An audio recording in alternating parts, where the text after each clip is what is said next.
Buenas noches, hermanos. Este es el culto vespertino, el mensaje del culto vespertino del domingo. Y estamos dando la bienvenida a todos los hermanos de la iglesia que se han conectado. Asimismo, a los amigos, a los conocidos y a hermanos de otras iglesias que nos acompañan hoy, incluso de otras ciudades o países que sabemos que están ahí conectados, gracias a Dios. Les damos un saludo desde Monterrey, la primera iglesia bautista de Monterrey, la primera en Hispanoamérica. Pero el énfasis que hoy tenemos es un mensaje en el capítulo 12 de la carta a los Hebreos. Recuerda que la carta a los Hebreos es anónima porque no dice quién la escribió, la Biblia no lo dice, pero fue un erudito, un conocedor profundo de la palabra de Dios, de la voluntad de Dios, del Evangelio de Cristo Jesús. Así que debe haber sido alguien que conocemos por otros libros de la Biblia. Quizá Pablo, quizás Silas, quizás Lucas, alguno de los grandes hombres de Dios. Pero lo importante no es quién fue el amanuense que escribió, sino quién dictó este libro.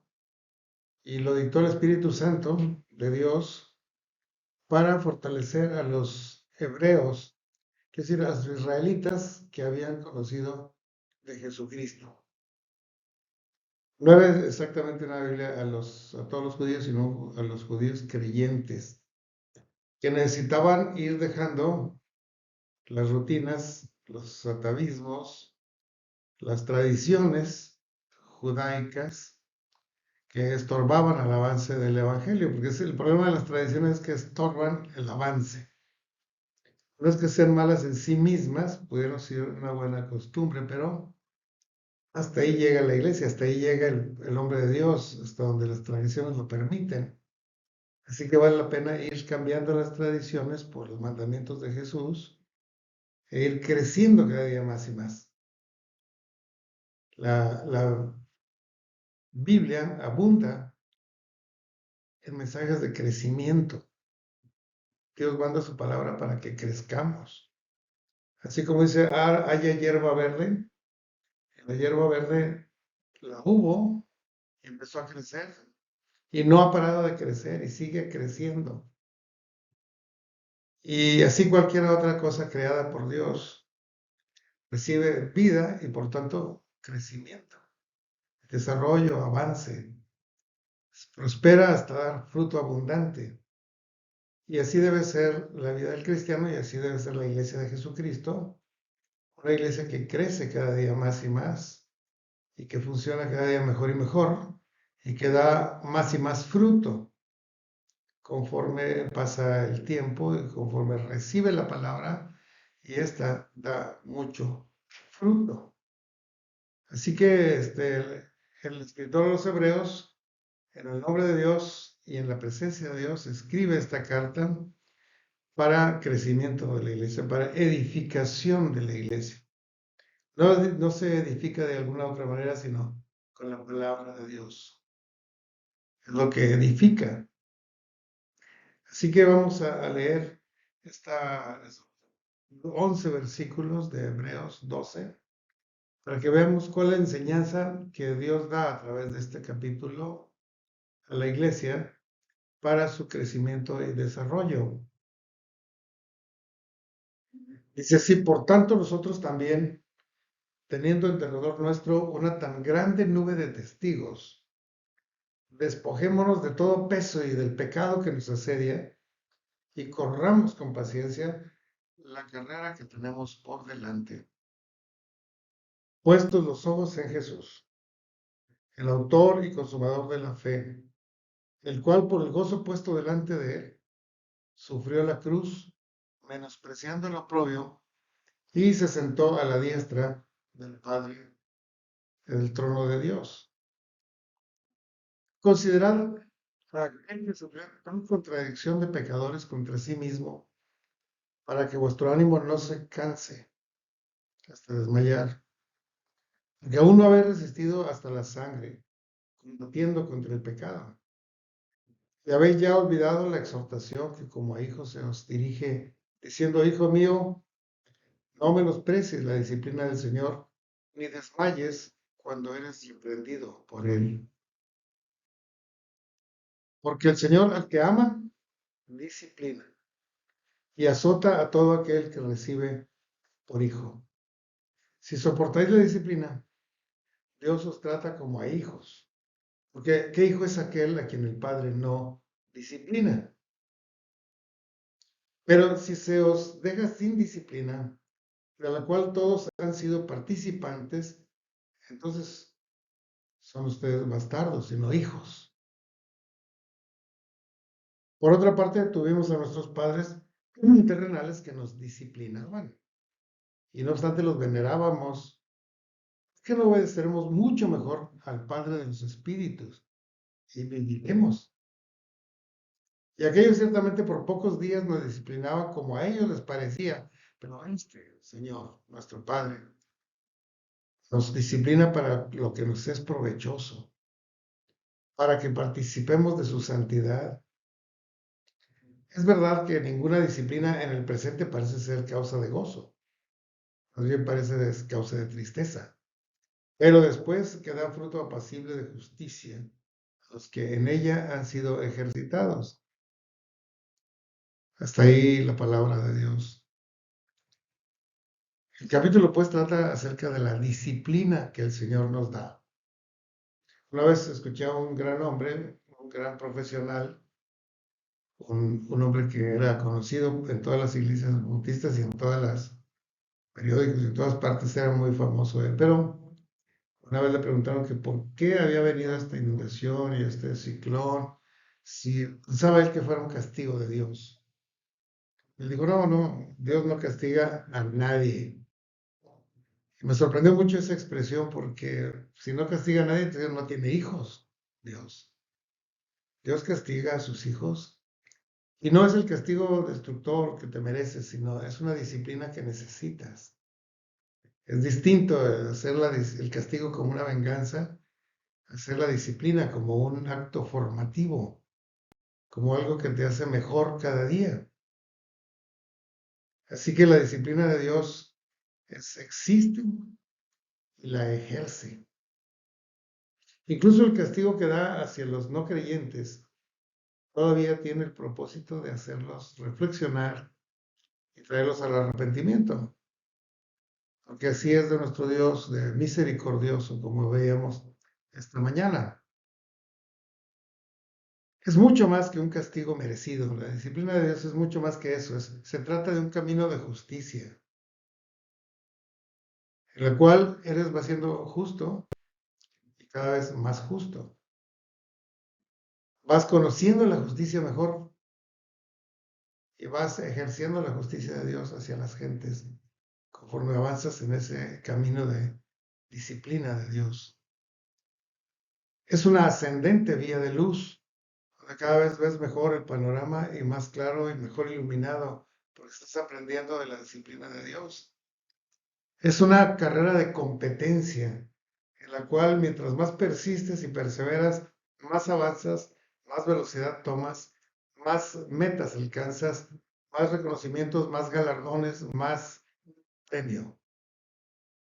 La disciplina de Dios vale la pena. Es una senda de victoria, una senda victoriosa, que si antes éramos frágiles presas, ahora somos resistentes, fuertes, invulnerables. Vamos teniendo victoria en Cristo cada vez más, mientras más obedecemos la disciplina del Señor. Es un camino de purificación y de santificación. Las pruebas que vienen, la disciplina que recibimos de Dios, nos hacen más puros y nos hacen más santos. Por eso de ahí que la enseñanza de que la gran tribulación va a ser la última perfeccionamiento de la iglesia. La iglesia estará perfectamente preparada después de la gran tribulación para recibir a Cristo Jesús y presentarse al Señor a sí mismo como una novia sin mancha, ni arruga, ni cosa semejante. Porque porque la purificación que viene por medio de la prueba es muy valiosa. Ahora necesitamos entonces ser disciplinados, porque muchos se quejan de la disciplina o se fastidian, dicen, "No, yo ya me voy, yo ya no creo, yo mejor me voy a retirar de esto". Eso es cuando la disciplina es en forma de castigo. Pero la disciplina tiene varias formas de dar. Dios nos disciplina por medio de su ejemplo. Dios nos disciplina por medio de sus enseñanzas. Dios nos disciplina por medio de sus mandamientos. Dios nos disciplina por medio de sus promesas. Y Dios nos disciplina por medio de pruebas y por medio de sufrimientos. Y todas esas cosas nos hacen crecer. Yo tuve la oportunidad de estudiar medicina y créanme que es difícil y duro y pesado. Es demasiado. Estudiaba uno todos los días y se acababa el día y se acababan las fuerzas, se nos vencía el sueño y todavía no terminábamos ni siquiera de dar una repasada a las materias que nos ponían. Y luego teníamos que hacer prácticas y viajar de un hospital a otro. Y finalmente se llegaba el mes y nos ponían un examen. Oiga, qué exámenes tan terribles. Eran exámenes en que tenías que haber reprobado, ¿no? Y sin embargo, todavía nos gritaban los maestros, nos insultaban, nos hacían cosas tremendas. Pero gracias a eso aprendimos medicina y aprendimos a tener seguridad, y aprendimos a tener confianza en lo que sabíamos. Sí, sí, en la medicina, que es algo tan carnal, tan terrenal, tan imperfecto, era necesaria la disciplina. Pues imagínense en en la vida cristiana. La disciplina es muy necesaria porque nosotros somos muy imperfectos. Si fuéramos perfectos, no tenemos disciplina. Somos imperfectos y necesitamos ser perfeccionados. Porque no sabemos muchas cosas. Por eso es necesario que nos discipline el Señor para que aprendamos muchas cosas. Porque con nuestras fallas hacemos más daño que bien. Y somos cristianos y hacemos más daño. Somos cristianos y nos peleamos. Y somos cristianos y nos separamos. Y somos cristianos y nos dividimos. Quiere decir, necesitamos crecer. No podemos quedarnos en ese escalón abajo, haciendo las cosas como el mundo. Todo por no aprender de Dios, por no aprender de su palabra, por no recibir la disciplina del Señor. Con la disciplina llegamos a estar perfectamente entrenados para toda buena obra. Y la voluntad de Dios es que lleguemos a ser como Jesús, que lleguemos a tener la estatura del varón perfecto. Eso es la meta de Dios. Así que sí es necesaria la disciplina. Y como les decía hace un ratito, la disciplina no es solo un montón de golpes o de azotes, no.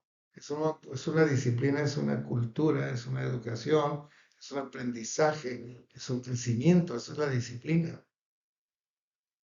Hace tiempo me decía un grupo de muchachos de la iglesia que querían tocar en el templo, lo cual nos daba mucho gusto que quisieran. Pero decía, nomás que nosotros vamos a tocar con el estilo rock del mundo.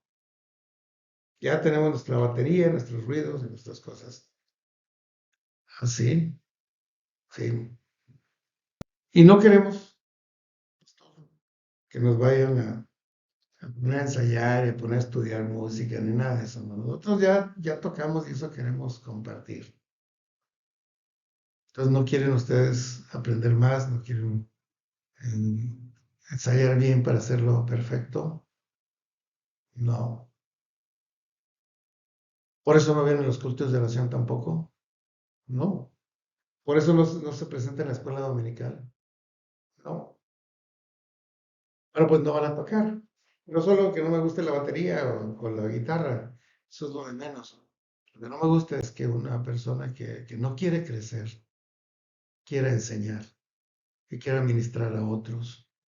Primero tiene uno que ser discípulo y crecer y aprender y perfeccionarse. Y entonces, cuando estén perfectamente preparados para toda buena obra, entonces vas a ejercer tu ministerio hacia todas partes. Va a ser una bendición donde te presentes a quien ministres. Es indispensable la disciplina. Muy importante, el Señor insiste en eso. Ahora, hay etapas de la disciplina. No se trata de un azote tras otro para que con puros golpes te vayas a poner hermoso y sabio, ¿no? Sino que es un proceso con muchas experiencias que el Señor nos da para llegar a ser grandes hombres de Dios, útiles como fue Pedro, como fue Pablo, como fue Juan Bautista, como fue Lucas, se fueron entrenando.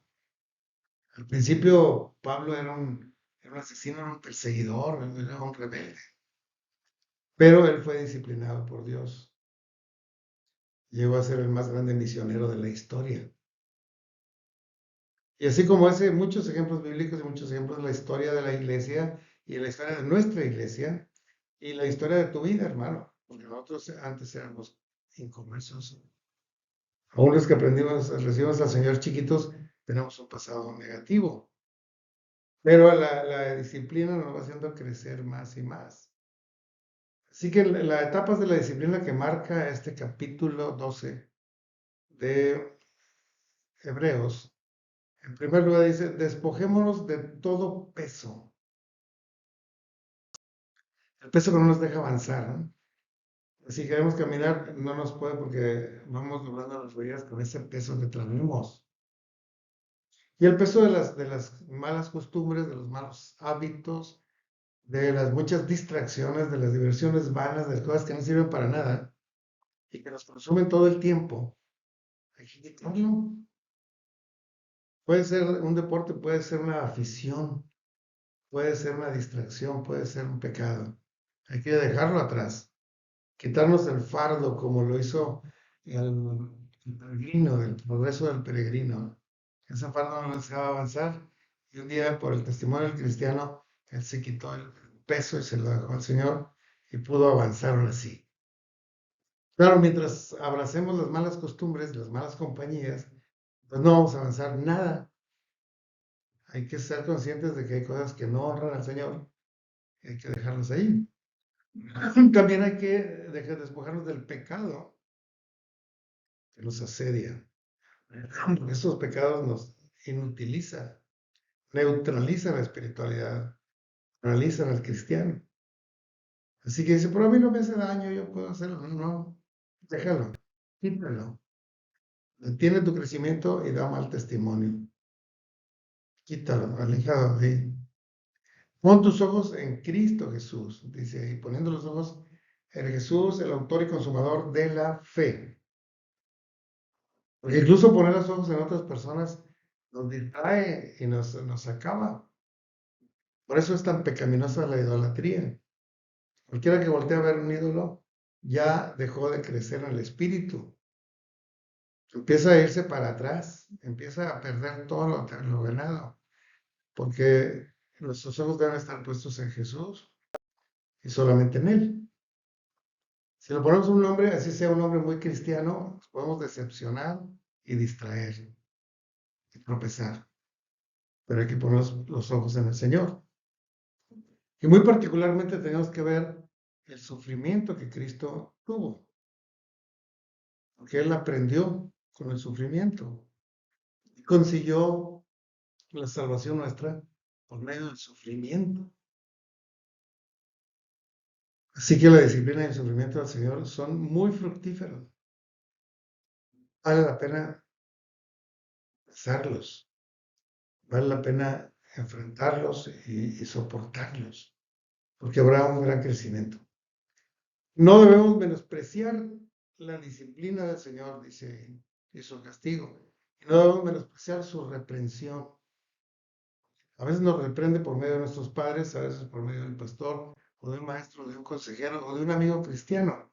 No menospreciemos. Si alguien nos recomienda dejar de hacer algo malo, agradezcámosle, reconozcamos que Dios está usando a esa persona y tomemos la reprensión, que nos va a hacer crecer mucho. Y debemos perseverar adelante hasta recibir el fruto apacible de justicia. Los sufrimientos pueden ser muchos y múltiples.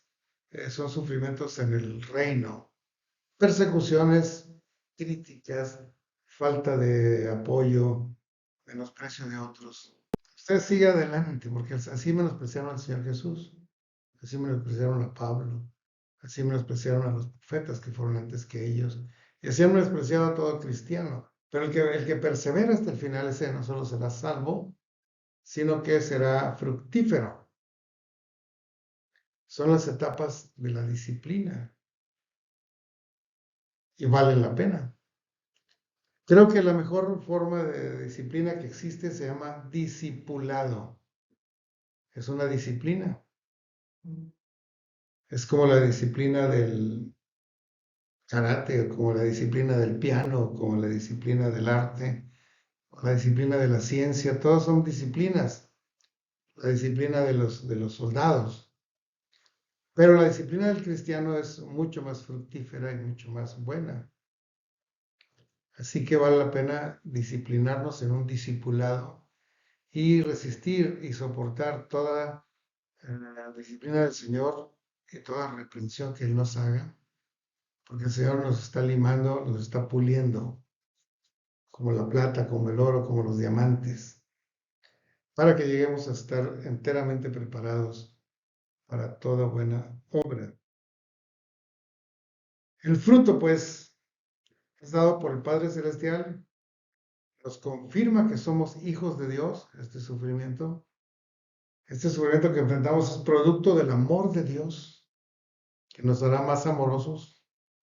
Es provechoso porque lleva mucho fruto. Y como dice el versículo, participamos de la santidad de Dios cuando hemos atravesado el sufrimiento. Y finalmente nos trae un fruto apacible de justicia. Vamos entonces, cuando estamos en diversas pruebas, en diferentes sufrimientos, gocémonos del Señor porque es para nuestro bien. Y estamos dispuestos a prepararnos más y más en el ministerio que Dios nos ponga. Si es en la educación cristiana, vamos a aprender más y más. Si es en evangelismo, vamos a trabajar más y más. Si es en la alabanza, vamos a trabajar más y más. No vamos a quedarnos en el mismo escalón siempre, sino crecer y crecer para la gloria de Dios. Vamos a orar. Señor, gracias por tu palabra, gracias por tu sufrimiento que nos mandas, por tu disciplina, que sin lugar a dudas nos está perfeccionando. Dice a cada hermano que se encuentra ahorita en trance de sufrimiento, que este sufrimiento traiga mucho fruto, un fruto apacible de justicia. No solo que aguante, que ya pase la prueba y que se acabe la enfermedad, sino que crezca mucho en este tiempo. Pues te lo rogamos en el nombre de Jesús, nuestro Señor. Amén. Dios los bendiga, hermanos. Nos estamos viendo pronto.